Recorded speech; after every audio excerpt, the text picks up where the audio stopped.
Hello, what's up again? Welcome back to my channel.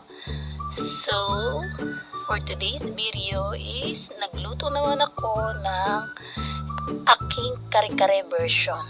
So, alalenggay kare-kare version. Tara at samahan niyo ko paano ko siya gawin para maging simple at swak sa inyong mga bulsa. Di mo kailangan gumastos na malaki, guys. Tara, go!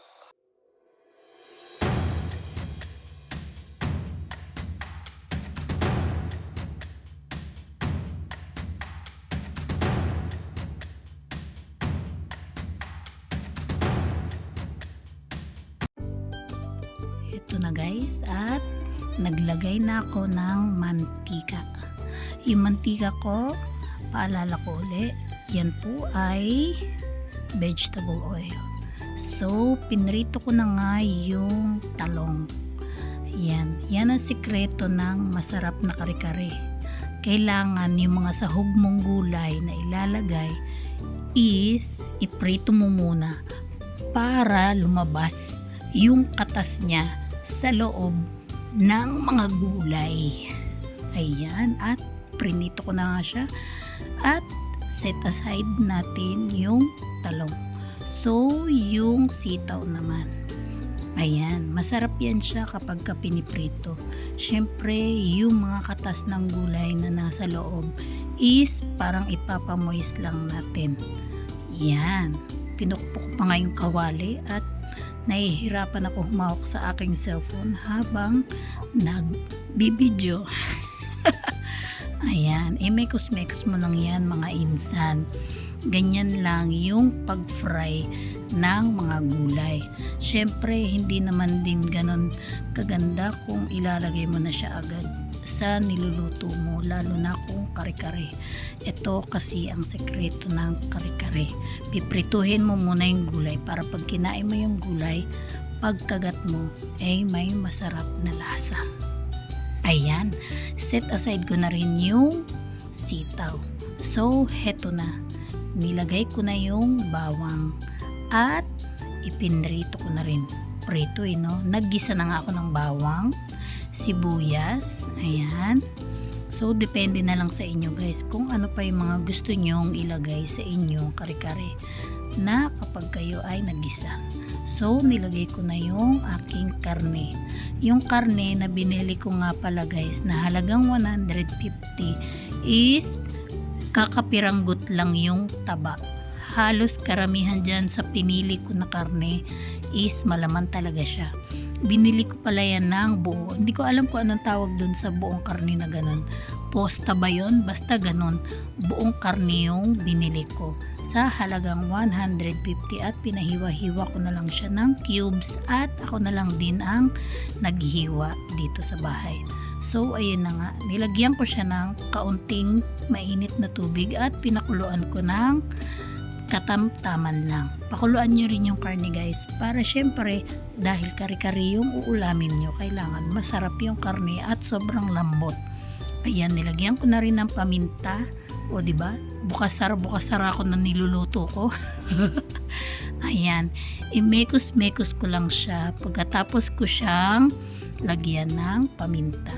So, after nun, iset aside ko uli yung pagluto ng karne. Ayan ang sekreto ko guys. Pinakulo ko na yan siya kaya alam kong malambot na yan. So, ayan, kumatas na yung karne yung katas ng karne. Ano ba yan? Pinagsasabi ko, kaloka. At nilagay ko na nga yung aswete. Atswete o aswete. Hindi ko alam, basta yun na yun. Bahala na kayo kung ano rin ang tawag nyo dyan. So, nagtabi muna ako para pag nagluto ako, mamaya, ay pag naghalo-halo na ako mamaya, ano ba yan? Kung ano na yung pinagsasabi ko. So, ayan, nakita nyo na nga, naglagay na ako ng peanut butter at another paminta na naman. Masarap yung side by side magpapatak ka ng paminta kasi nakakatulong din yan sa pagpapasarap ng ating niluluto. So, bahala na kayo kung gaano karami yung gusto nyong ilagay na peanut butter. So, ayan, bago nga kumulo yung aking nilagay na sabaw at na may aswete is nilagay ko na yung karne. Para habang kumukulo yung aking niluluto is kakapit na yung sarap ng peanut butter sa ating karne. So, ayan na. Inilapag ko na yung pechay. Ang aking pechay ay fresh. Marami akong biniling pechay. Kayo, ang fresh pa ba ng inyong pechay? So, charot lang. Ayan. Isawsaw mo lang yung pechay mo dyan sa niluto mo. Para sumarap din, di ba? Ganun talaga ang pechay, sinasawsaw lang, charot.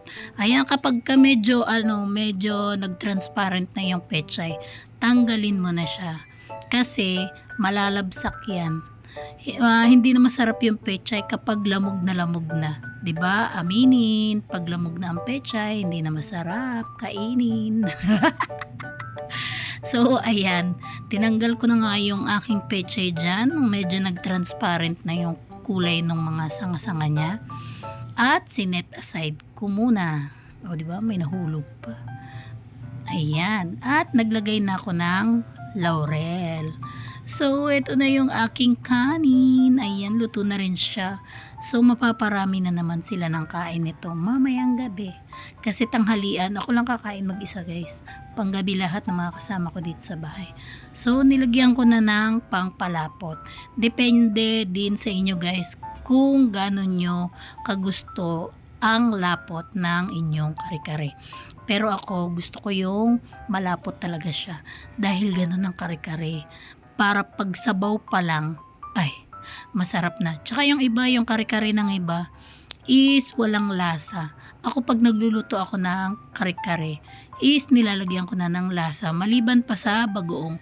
Sorry guys, hindi ko na talaga napakita yung bagoong. Kasi hindi ko naman siya niluto. Binili ko lang siya sa palengke.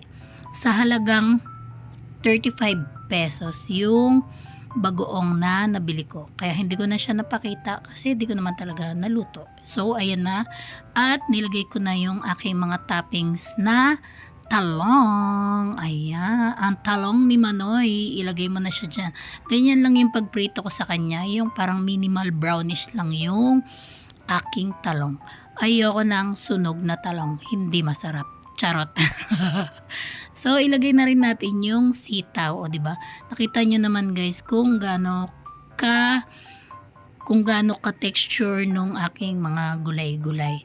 Hindi siya yung lutong-luto at hindi rin siya yung lupay-pay na mga gulay. So, ayan, yung pechay, o diba? Ang sarap kaya ng ganyang pechay, sitaw, talong. Yung katamtaman lang yung luto.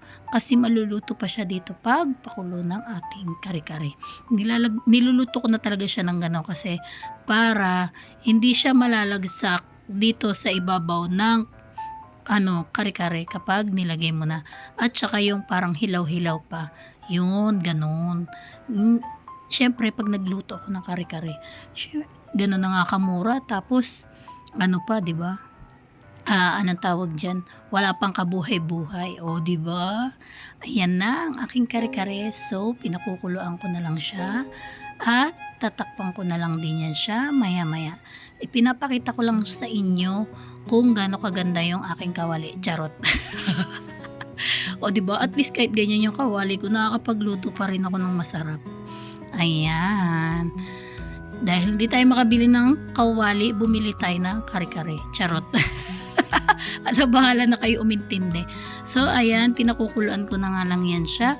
At maya-maya ay luto na ang aking alaleng guys, special kare-kare. So, ito na guys, let's eat. O, diba? Dahil ako ang nagluto, ako ang unang babanat. Ay, nako, food is life. Ayan, kain pa more.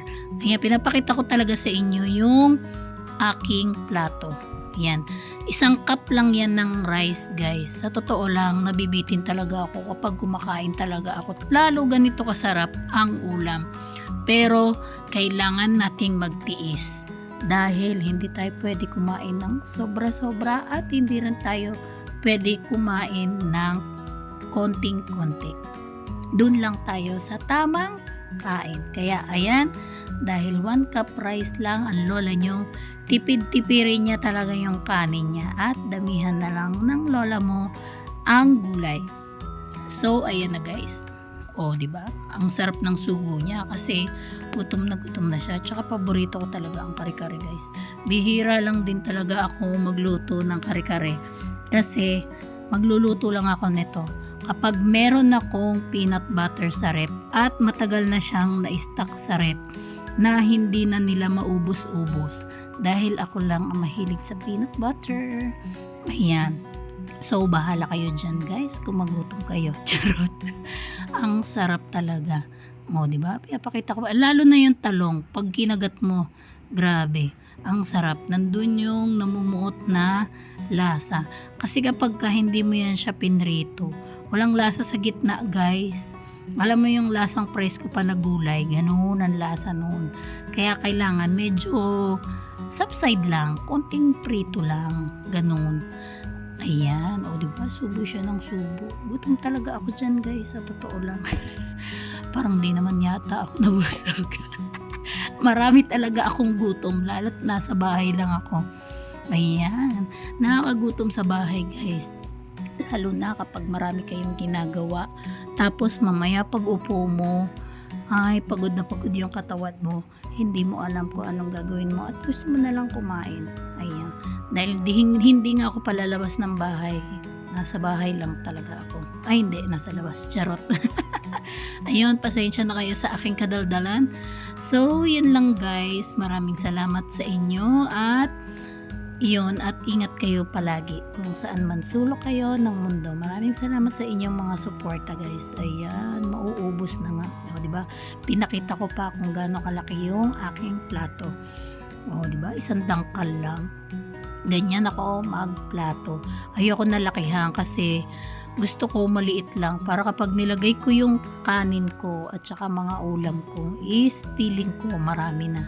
Yun, nilalagay ko na lang sa mindset ko na marami na yung pagkain nilagay ko sa plato ko. Kasi ayoko rin talaga masobrahan. Hindi sa pagdadiet ay nagkokontrol na rin talaga ako sa aking mga kinakain. Alam niyo naman guys, no? Hindi na tayo padalaga. Nako. Kaya kayo, sige, kain lang ng kain hanggat kaya pa. Yun lang. At maraming salamat sa inyo't uli guys. Yun, saan man sulok ng mundo.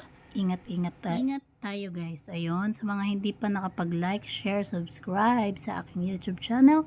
So guys, please, don't forget to like, comment sa aking comment section. And don't forget to subscribe my YouTube channel. And goodbye.